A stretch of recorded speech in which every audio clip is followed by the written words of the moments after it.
Bang! Neeves Knives, I'm Jared, and today we're checking out 5 new CJRB models. Now, this is a model that already existed. This is the Pyrite buoy, but now this one has solid brass scales with a lot of milling in there because brass is very heavy, but because they have this cutout right here from the brass with a wood inlay, that helps bring down the weight, making it a very reasonable weight. And you can see they even milled out even the sections under here. So lots of milling, making this thing actually a really good weight.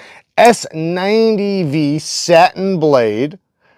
So you have a top tier stainless steel that has insane edge retention, or has the possibility to have insane edge retention. It does depend on the heat treatment and so on. It has thumb studs and a fuller for deployment. So this is very fidget friendly. This is something you can rapidly deploy. And the one thing is, though, I don't know why they put this clip on there. I know it matches the blade, but man, I wish this was a titanium clip or something to where it just looked a little bit more premium, considering you have brass handles, the wood, and the S90V. Okay, so I did find that they sent me a titanium milled pocket clip. So I'm guessing you can easily just buy the titanium milled pocket clip separately and add it to any one of your CJRBs. Pretty sure they'll all fit because they have the same exact, budget pocket clip. So, and this fits that spot. So as long as there's not an inset portion right here, and it's just a flat like, most of them are, then you can add a titanium milled pocket clip to your knife, making it even more attractive, and better looking. And I do know these titanium milled pocket clips, they work very well. Mine came with a bunch of different screws. I'm not sure if it's just because they're different sizes, just depending on what knife you're gonna put it on. But, just keep that in mind that you can always buy yourself a titanium milled pocket clip. But one that I have been really liking lately is my copper and black coated 20CV version. This one did come with a titanium milled pocket clip and also has tons of milling in the inside because copper is also very heavy. But this one to me just has like the perfect weight I would want my pocket knife to have. Again, the Pyrite, comes in so many different flavors and options and sizes, from the large, the regular, small, and then all kinds of different steels and handle materials. So tons of options when it comes to the Pyrite. The next one is another new knife from them. This is the Balona, Now the Balona has a slightly drop point dual ground modified tanto. I'm going to call it a modified Japanese tanto because this is rounded.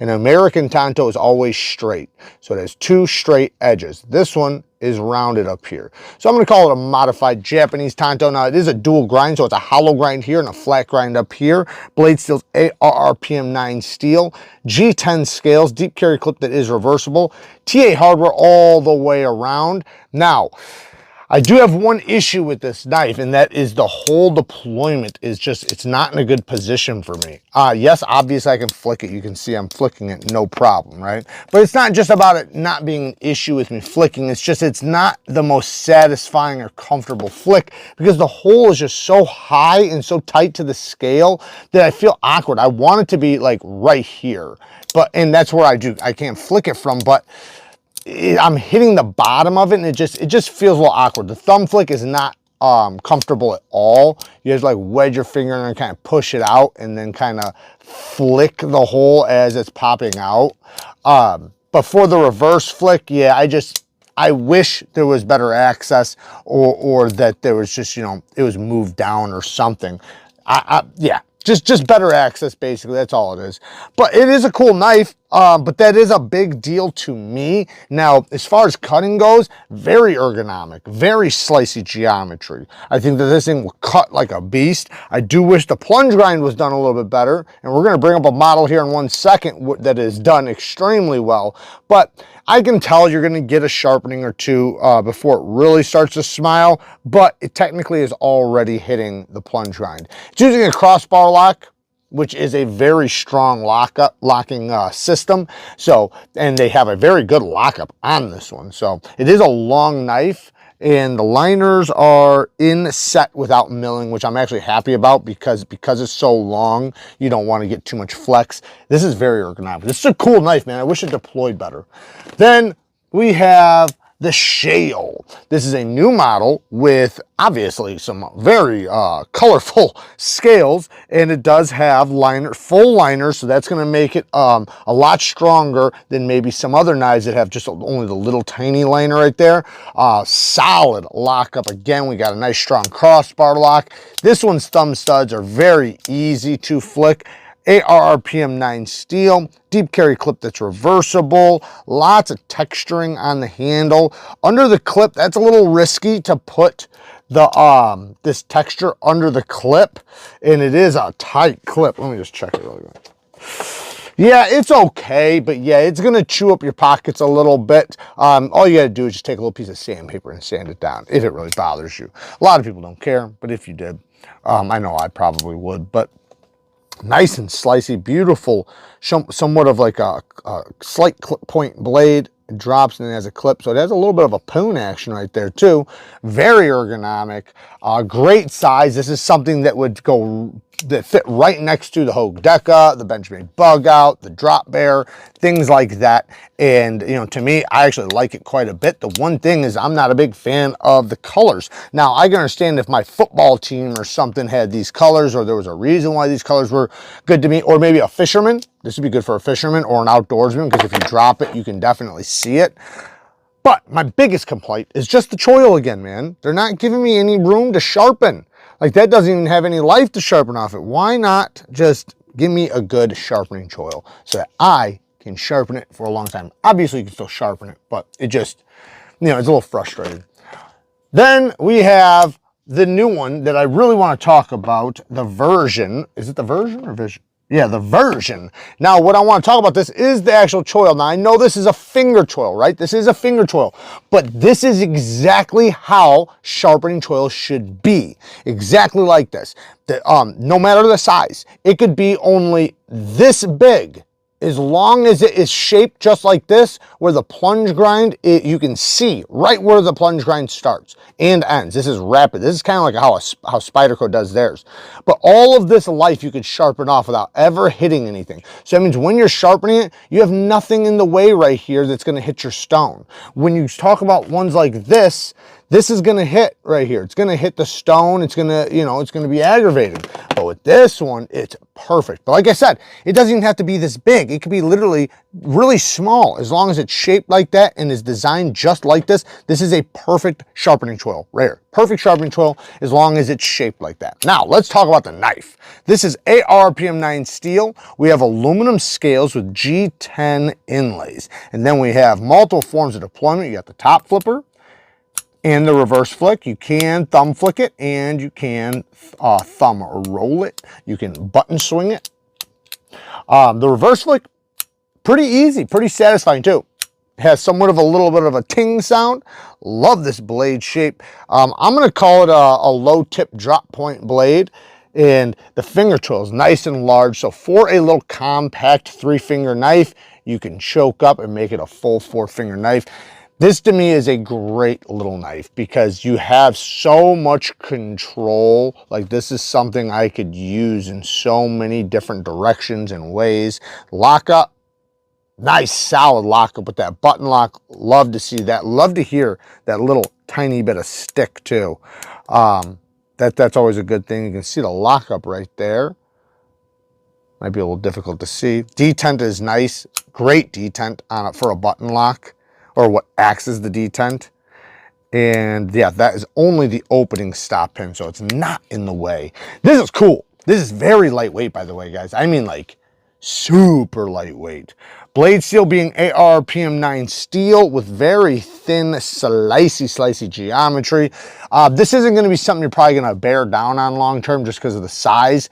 But my goodness, will this thing cut really good. And you could absolutely use it as just a regular slicer, you know, to break down cardboard and stuff. But you just don't have a lot of cutting edge.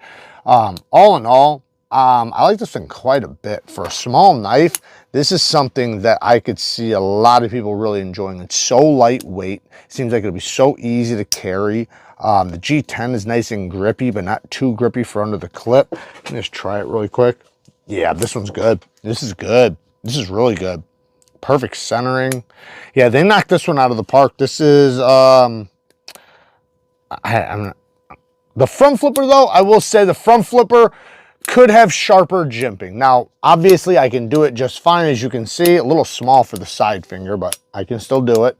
The reach over, your finger does want to land on the button, but luckily the button, you do have to push in quite far to disengage it. So it actually still works as long as you're not putting too much pressure. But I do notice that they did not put the jimping up to the top. I know that is where the stop pin lands. I can see it, right? That little ding right there, little mark. That's where the stop pin hits, as you can see right there, right? But they could have put finer jimping and not this spread apart stuff. And if you're going to use this stuff, just make it sharper. That's it. Just make it sharper. But having the little fine jimping right here, just right there on the corner, so the top corner is not slick, because that is very smooth. You want it to be grippy. Even the front of the jimping is quite slick. It works well because, you know, you just have a lot of leverage, and the fact that they cut this out right there kind of leaves it way open for you know, for the spine to come around, you know, and lock up. Anyways, I like it a lot, regardless of the jimping. You know, it still works very well, but I would just recommend any front flipper, no matter how good it is, add sharp jimping that grips you back.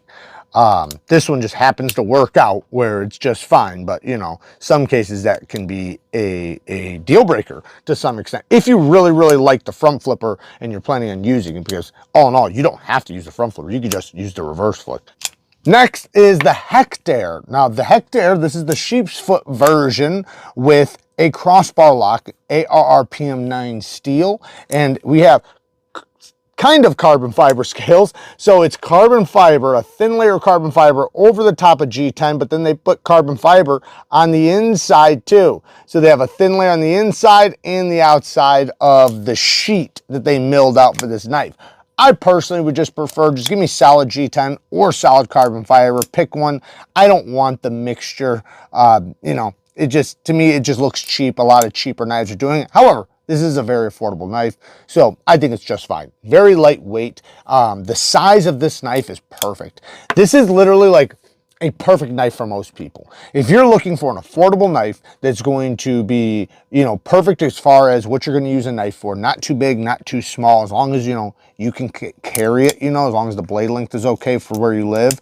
This has a perfect blade shape for EDC, for utility cuts, for slicing. The handle allows you to use it in any grip, very neutral handle. You can get a full grip, a full comfortable grip. Deep carry clip that's also reversible, so lefties, you are included. This is going to be just as good for you as it is for a righty. This is a fully ambidextrous knife, and being a crossbar lock, these are very strong locks. So you're not only getting a great size knife, a very ergonomic knife, good geometry, great blade shape, but you're also getting a rock solid knife. Now, the crossbar locks are known for being extremely strong. So that is one thing that I love about the crossbar locks. Like when I give, because I have a lot of family in construction and they beat the hell out of their knives. So when I give them a knife, you know, giving them a crossbar, I really like to do that if I can. Because it makes it to where I'm not worried about it failing on them, you know, in the process of being, you know, crazy with your knife. But this is a cool one though. I do like these. Perfect sharp control and plunge grind. You can see the plunge grind ends right there, so there's a lot of life to sharpen off. The crossbar is very easy to get to. Thumb stud deployment's really nice. You can reverse or thumb flick it just as easy. So yeah, the Hectare, awesome knife. Yep, there you guys go. Work hard, stay tough. Until next time, peace.